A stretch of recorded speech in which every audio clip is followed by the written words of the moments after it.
अस्सलाम वालेकुम व्यूअर्स, क्या हाल चाल है आप सबका। उम्मीद करती हूँ आप सब ठीक होंगे। अल्हम्दुलिल्लाह मैं भी ठीक हूँ। तो आज मैं आपसे डिस्कस करने वाली हूँ कि प्रेग्नेंट कैट की आपने कैसे केयर करनी है, ख़ास तौर पे विंटर सीज़न में आपने कैसे केयर करनी है। तो काइंडली वीडियो को सारा मुकम्मल से देखिएगा और सुनिएगा और इन बातों पे अमल लाज़मी कीजिएगा। विंटर में प्रेग्नेंट कैट की बहुत ज़्यादा केयर करनी पड़ती है और क्योंकि इस चीज़ का डर होता है कि कैट को कहीं ठंड ना लग जाए या कैट के बेबीज़ को ना कहीं ठंड लग जाए, क्योंकि ये दोनों चीज़ें कैट के लिए भी और कैट के बेबीज़ के लिए भी बहुत ज़्यादा नुकसानदेह होती हैं। प्रेग्नेंट कैट के सिम्टम्स क्या होते हैं, इस बारे में मैंने पहले भी एक वीडियो बनाई हुई है, लेकिन अब आपको मैं बिल्कुल क्लियर तरीके से समझा सकती हूँ और दिखा सकती हूँ, क्योंकि इस टाइम मेरी बेला प्रेग्नेंट है और नेक्स्ट मंथ इसकी डिलीवरी है। जब आपकी कैट प्रेग्नेंट हो जाती है तो वो बहुत ज़्यादा लेज़ी हो जाती है और आपसे बहुत ज़्यादा प्यार लेने लगती है। कैट के खाने पीने में भी चेंजिंग आती है और जैसा कि मैं भी आपको दिखाती हूँ कि कैट की जो फीडिंग प्लेस होती है वो डार्क पिंक हो जाती है, जैसा कि आप देख रहे हैं, और थोड़े से साइज़ में भी बड़े हो जाते हैं। तो ये भी एक सिम्टम होता है कैट का। आपने अब विंटर में एक प्रेग्नेंट कैट की कैसे केयर करनी है उस बारे में हम बात करते हैं। काइंडली जब आपकी कैट प्रेग्नेंट हो तो लाजमी आपने उसको साफ़ सुथरा रखना है। उसके कान लाजमी साफ़ करने हैं, कान नहीं गंदे होने चाहिए। प्लेस उसकी बिल्कुल साफ़ सुथरी होनी चाहिए और इसको किसी ऐसी प्लेस पे रखें अपनी कैट को जहाँ आपकी कैट इजीली रिलैक्स कर सके और रेस्ट कर सके, क्योंकि इस कंडीशन में कैट को बहुत ज़्यादा रेस्टिंग की ज़रूरत होती है। कैट का इन्वायरमेंट आपने बिल्कुल साफ़ सुथरा और रिलैक्सिंग रखना है। काइंडली कैट का इन्वायरमेंट आपने बिल्कुल रिलैक्सिंग और बिल्कुल साफ़ सुथरा रखना है और कोशिश करनी है कि आपने हर वीक के बाद अपनी कैट के कान साफ़ करने हैं। आप अपनी कैट की जब भी ग्रूमिंग करेंगे तो काइंडली बिल्कुल सॉफ्टली और जेंटली कीजिएगा। और एक बहुत ज़रूरी बात नोट डाउन कर लीजिए कि आपकी कैट जब प्रेग्नेंट हो तो काइंडली आपने अपनी कैट को प्रेग्नेंट होने से पहले, उसकी मीटिंग करवाने से पहले आपने उसकी डिवॉर्मिंग करवा लेनी है या वैक्सीनेशन करवा लेनी है। प्रेग्नेंट कैट की वैक्सीनेशन नहीं आप करवा सकते, ना ही उसकी आप डिवॉर्मिंग करवा सकते हैं। तो अगर आप करवाना चाहते हैं तो ये सब कुछ पहले करवा के रखें। और आपने विंटर में जब भी प्रेग्नेंट कैट को पानी देना है तो आपने थोड़ा सा नीम गर्म कर लेना है, बिल्कुल ठंडा पानी उसको नहीं देना। और डेली रूटीन में आप कैट का फ्रेश वाटर लाजमी उसको दिया करें और उसको हल्का सा गर्म कर लिया करें विंटर में, क्योंकि कैट को ठंड लग सकती है या उसके बेबीज़ के लिए भी ये चीज़ नुकसानदेह हो सकती है।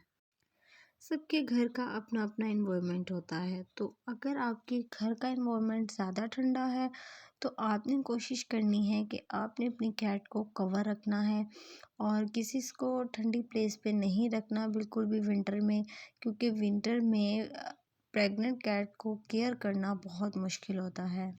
मैं अपनी प्रेग्नेंट कैट को स्वेटर्स वगैरह नहीं पहनाती, क्योंकि मेरे घर का इन्वायरमेंट इतना कूल नहीं है।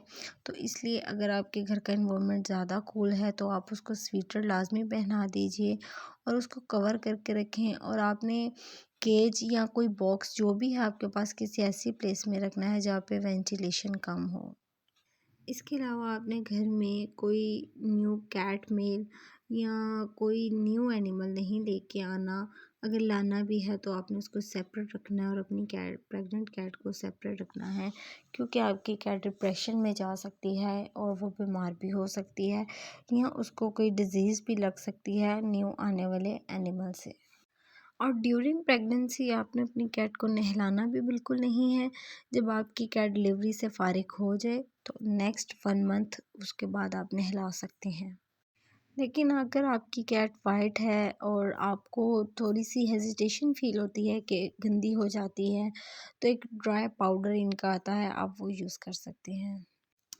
खाने में आपने कोशिश करना है ज़्यादा से ज़्यादा आपने अपनी कैट को लिक्विड फूड देना है, क्योंकि ड्राई फूड जो होते हैं उसमें इतने न्यूट्रिशंस नहीं होती, कैल्शियम्स नहीं होते, विटामिन्स नहीं होते। तो काइंडली कैट के लिए न्यूट्रिशंस वाली सबसे ज़्यादा लिक्विड चीज़ होती है। तो कोशिश करना है आपने कलेजी का फूड या चिकन का फूड या आप जेली फूड भी दे सकते हैं। और इसके अलावा आप अपनी कैट को चिकन भी दे सकते हैं और बॉयल करके एग भी दे सकते हैं अपनी कैट को। कोशिश आपने ये करनी है कि प्रेगनेंसी के दौरान आपने कैट को स्टार्टिंग में ज़्यादा गर्म चीज़ें नहीं देनी है, और जब कैट की डिलीवरी में 1 वीक रह जाए तब आप कैट को ज़्यादा से ज़्यादा यखनी दे सकते हैं। चिकन की यखनी बहुत फ़ायदेमंद होती है कैट के लिए, और प्रेग्नेंट कैट के लिए चिकन भी बहुत फ़ायदेमंद होता है। तो इसलिए आपने लास्ट वीक में यखनी देना स्टार्ट करनी है या चिकन देना स्टार्ट करना है, या जेली फूड भी दे सकते हैं। आपने प्रेग्नेंट कैट को स्टार्टिंग में ज़्यादा जेली फूड नहीं खिलाना। उससे ये होगा कि आपकी कैट के लिए डिलीवरी के टाइम आसानी हो जाएगी, वो इजीली डिलीवर कर सकेगी। एक और बहुत ज़रूरी और अहम बात नोट कर लें कि आपने अपनी कैट की अल्ट्रासाउंड मेटिंग के 1 मंथ बाद करवानी है, और आपने लास्ट वाले वीक्स में नहीं करवानी। कोशिश करना है जब 30 डेज़ गुजर जाएं या 25 डेज़ गुजर जाएं तब आप अल्ट्रासाउंड करवाएं, क्योंकि कैट के लिए अल्ट्रासाउंड और किटन्स के लिए अल्ट्रासाउंड लास्ट वीक्स में अगर करवाई जाए तो वो नुकसान दे सकती हैं, क्योंकि उनकी रेजेस बहुत ज़्यादा हाई होती हैं। और आपने सबसे ज़्यादा इस चीज़ का ख्याल रखना है कि लिटर बॉक्स उसका डेली रूटीन में साफ़ होना चाहिए। गंदा आपने लिटर बॉक्स नहीं देना। जहाँ पे कैट्स होती है वो इन्वायरमेंट बिल्कुल साफ़ सुथरा होना चाहिए। और एक बहुत ज़रूरी बात कि आपने अपनी कैट को आने वाले घर पे अगर आपके कोई बच्चे हैं, कोई गेस्ट हैं, तो काइंडली उनसे आपने अपनी कैट को बचा के रखना है। हर बच्चे को कैट को नहीं पकड़ने देना, ये उसके बेबीज़ के लिए नुकसानदेह हो सकता है। तो काइंडली आपने कोशिश ये करना है अपनी कैट को किसी प्राइवेट और सेफ़ प्लेस पे रखना है। और आपने अपनी कैट को ज़्यादा जंपिंग नहीं करने देनी या ज़्यादा ऊंची ऊंची प्लेसेस पे नहीं बैठने देना। ये थी मेरी आज की वीडियो कि आपने प्रेग्नेंट कैट की विंटर में कैसे केयर करनी है। इंशाल्लाह इसकी डिलीवरी का भी एक्सपीरियंस आपसे शेयर करूँगी, और डिलीवरी के टाइम आपने किन किन चीज़ों का ख्याल रखना है इंशाल्लाह वो भी आपसे डिस्कस करूँगी। बहुत सारी दुआओं के साथ अल्लाह हाफिज़। दुआओं में याद रखिएगा, और बेला के लिए भी लाजमी दुआ कीजिएगा कि खैर से सेफली उसके बेबीज़ हो जाएं। अगर आपको मेरी वीडियो पसंद आई है तो लाजमी मेरी वीडियो को लाइक करना है, और मेरे चैनल को सब्सक्राइब भी करना है, बेल आइकन को भी प्रेस करना है।